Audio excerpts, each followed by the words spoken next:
ఓం నమ శివాయ శ్రీమాత్రే నమ. మిత్రులకి శ్రీభిలాషులకి అలాగే నేను ఇంతగా ఆదరిస్తున్న యూట్యూబ్ ప్రేక్షకులందరికీ కూడా పేరు పేరు ధన్యవాదాలు. మిత్రులరా, మీ అందరికీ పరాదేవత ఎల్లవెల్లలా మీతో ఉండి మీ మనోవాంఛ నెరవేర్చాలని మనస్ఫూర్తిగా కోరుకుంటున్నాను. మనం ఈరోజు వీడియోలో 29వ తారీఖు శనివారము, అలాగే షష్టగ్రహ కూటమి సూర్యగ్రహణము మనకి ఆ రోజు రాబోతుంది. సూర్యగ్రహణము మనకి కనిపించదు, కానీ ప్రపంచవ్యాప్తంగా దాని ప్రభావం అనేది ఉంటుంది.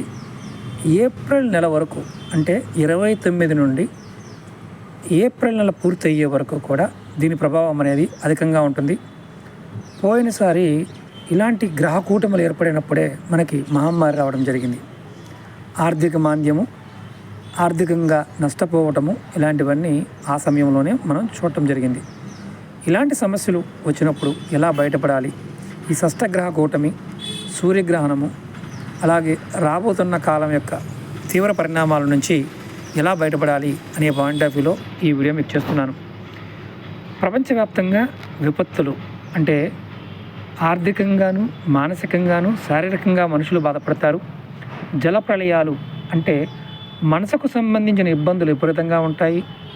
భార్యాభర్తల మధ్య గొడవలు చాలా వరకు ఎక్కువగా ఉంటాయి. ఆర్థికంగా కూడా షేర్ మార్కెట్లో నష్టాలు అధికంగా ఉంటాయి. అలాగే వృత్తి వ్యాపారాల్లో మీరు ఏదైతే చేస్తున్న పనుల్లో ఆచితూచి పెట్టుబడి పెట్టవలసిన సమయంగా ఉంటుంది. ఈ సంవత్సరం మొత్తం కూడా ఇలాంటి పరిస్థితుల్ని ఎదుర్కోవాలి. ఇది ఎప్పుడు దాకా ఉంటుందయ్యా? 7 సంవత్సరాల వరకు దీని ప్రభావం అనేది ఉంటుంది. ప్రపంచవ్యాప్తంగా జరిగే విపత్తులు అంటే అనుకోని వర్షాలు మనకి రాబోతున్న ఈ వారం రోజుల్లో కూడా అనుకోకుండా మేఘాగురత అవ్వటం, అంటే మేఘాలు రావటం, వానలు పట్టడం అలా జరుగుతూ ఉంటాయి. శ్రీరామనవమి దాటిన తర్వాత నుండి మనం కొంత ప్రపంచవ్యాప్తంగా విపత్కరమైన పరిస్థితుల్ని చూడబోతున్నాం. దీని నుంచి బయటపడడానికి ఏం చేయాలి? ఈ ప్రభావం అందరి మీద ఉంటుందా అని క్వశ్చన్ ఉంటుంది. అందరి మీద ఉంటుంది. 12 రాసుల వారి మీద ఈ ప్రభావం ఉంటుంది. దీన్ని కాపాడుకోవాలి అనుకునేవారు కొంతమంది ఉంటారు. కొంతమంది పోతే పోతాంలే, ఏమవుతుందిలే అనేవారు కొంతమంది ఉంటారు. కానీ తంత్రంలో చాలా విశేషమైన ఒక ప్రయోగం ఉంది. ఆ ప్రయోగాన్ని ఎలా చేయాలో మీకు ఈ వీడియోలో చెప్తాను. మీరు చూస్తున్నారు మర్రి చెట్టు. దీన్ని వటవృక్షం అంటాం. ఈ సంవత్సరం 12 రాసుల వారు మీరు కంపల్సరిగా 29వ తారీఖు నుండి వారంలో ఒక్కసారి, శనివారం కానీ లేదా వారంలో ఏదో ఒక రోజు మీ దగ్గరలో ఎక్కడైనా మర్రి చెట్టు ఉంటే మర్రి చెట్టు దగ్గర దీపారాధన చేయండి. చెట్టు అంటుకోవాల్సిన అవసరం లేదు. అలాగే దీపము, ధూపము, నైవేద్యం పెట్టవచ్చు. అలాగే చెట్టుకు ప్రదక్షిణ చేసి మనసులో మీ కోరికలు చెప్పుకొని ఎటువంటి సమస్యలు రాకుండా కాపాడాలని ఆ ఈశ్వరుని తలుచుకొని మీరు ఆ చెట్టుకు కొద్దిగా నీరు పోసి ఆ చెట్టు మొదల్లో ఉన్న మట్టిని బొట్టుగా పెట్టుకోండి. ఇది ఆడవారైనా మగవారైనా చేయవచ్చు. ఒకటే నియమం ఏంటంటే పీరియడ్స్ ఉన్న టైంలో మాత్రం చేయకండి. అతి భయంకరమైన, అతి ప్రభావవంతమైన కాలంలో కూడా మనకి అతి అదృష్టాన్ని కూడా కలగజేస్తుంది. కానీ ఇక్కడ గుర్తుంచుకోవాల్సిన విషయం ఏంటంటే ఈ సమయము 100 రూపాయలు సంపాదించే వ్యక్తి 30 రూపాయలు సంపాదించగలిగితే గొప్ప విషయంగా చెప్పుకోవచ్చు. ఆర్థికంగా అటువంటి స్థితిని ఏర్పాటు చేయడానికి ప్రకృతి సిద్ధంగా ఉంది. ప్రకృతితో ఉండండి, ప్రకృతితో మమేకం అవ్వండి. అలాగే ముఖ్యంగా శని రాహు కాంబినేషన్ కూడా పిశాచ యోగాన్ని కలగజేస్తుంది. ఈ 2 కలయిక కూడా మనుషులకి మానసికంగా విపరీతమైన మానసిక ఒత్తిడిని కలగజేయడం జరుగుతుంది. అలాంటి వారు కంపల్సరిగా మీ పెద్దలని, తల్లిదండ్రులని గౌరవించండి, వారికి సర్వీస్ చేయండి.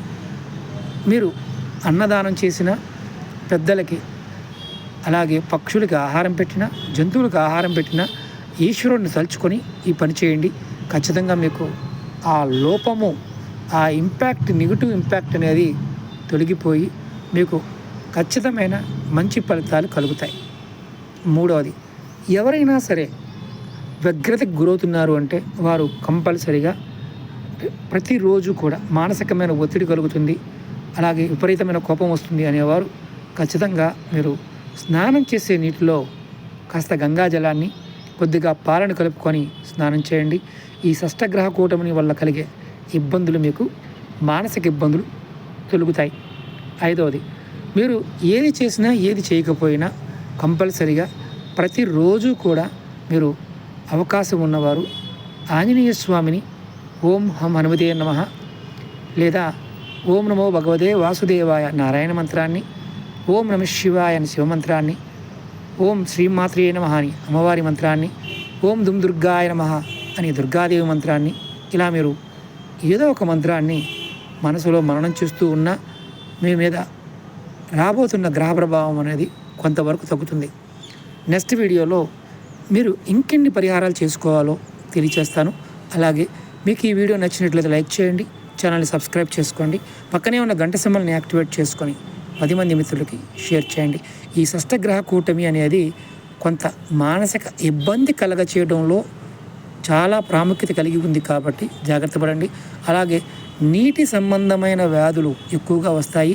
జల ప్రళయాలు అంటే సముద్ర గర్భంలో జరిగే కొన్ని పరిణామాల వల్ల సునామీలు రావటం, భూకంపాలు రావడం, అందులో మన దక్షిణ భారతదేశానికి అతిపెద్ద ప్రమాదం కూడా పొంచి ఉంది. కాస్త జాగ్రత్తగా ఉండండి. నీటి దగ్గరికి వెళ్ళినప్పుడు కానీ, నీటితో ఆడుతున్నప్పుడు కానీ, సముద్రాల దగ్గరికి వెళ్ళినప్పుడు కానీ, జలాశయాలు, చెరువులు వీటి దగ్గరికి వెళ్ళినప్పుడు కొంత జాగ్రత్తగా ఉండడం. అలాగే ముఖ్యంగా మీరు ఈ వేసవికాలంలో నీటికి సంబంధించిన పదార్థాలు స్వీకరిస్తున్నప్పుడు కొంచెం జాగ్రత్తగా స్వీకరించడం కూడా చేయడం చాలా మంచిది. ఇది గుర్తుంచుకొని ప్రయత్నం చేయండి. నెక్స్ట్ వీడియోలో మరొక ఉపాయంతో మీ ముందుకు వస్తాను. ఓం నమః శివాయ, శ్రీమాత్రే నమః.